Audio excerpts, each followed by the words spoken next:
हाय दोस्तों, कैसे हैं आप सभी। मैं डॉक्टर अनव्यास फिर से अपने यूट्यूब चैनल पर आप सभी का स्वागत कर रहा हूं।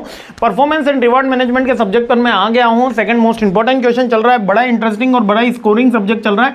जल्दी से देख लेते हैं अपन सिग्निफिकेंस ऑफ वेजेस डिफरेंशिएशन। अच्छा, वेजेस डिफरेंशिएशन का मीनिंग क्या है कि वेजेस डिफरेंशिएशन एक वेजेस है वो भैया ए को अलग दी जा रही है, बी को अलग दी जा रही है, सी को अलग दी जा रही है। तो क्यों अलग दी जाएगी?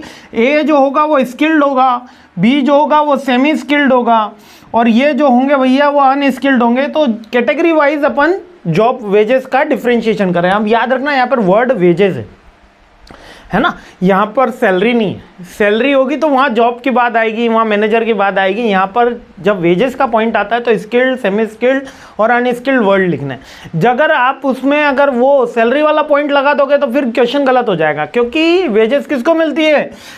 लोअर मैनेजमेंट को। लोअर मैनेजमेंट में कौन आते हैं? लेबर आते हैं। और टॉप मैनेजमेंट और मिडिल मैनेजमेंट को क्या मिलती है? सैलरी मिलती है। वेजेस और सैलरी में डिफरेंस होता है, ये दिहाड़ी है ना। तो वेजेस डिफरेंशिएशन क्यों जरूरी होती है? जिससे हम एक्चुअल में अपने रिसोर्सेज का ऑप्टिमम यूटिलाइज कर सकें, हम एजुकेट कर सकें, हम एनहांस कर सकें कि भैया आप स्किल्ड बढ़ानी है।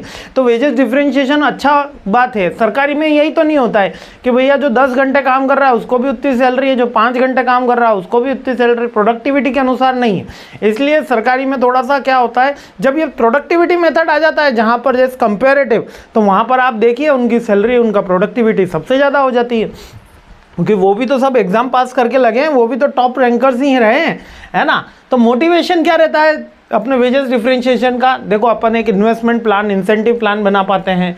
सिंगल वैल्यू होती है, अपन सप्लाई डिमांड को मैच कर सकते हैं, रिटेन कर सकते हैं, रिक्रूटमेंट में हेल्प करती है, इनोवेशन में हेल्प करती है। चैलेंजेस इसके बेसिकली आते हैं तो कि वेजेस डिफरेंशिएशन हमेशा इनइक्वालिटी लाएगी।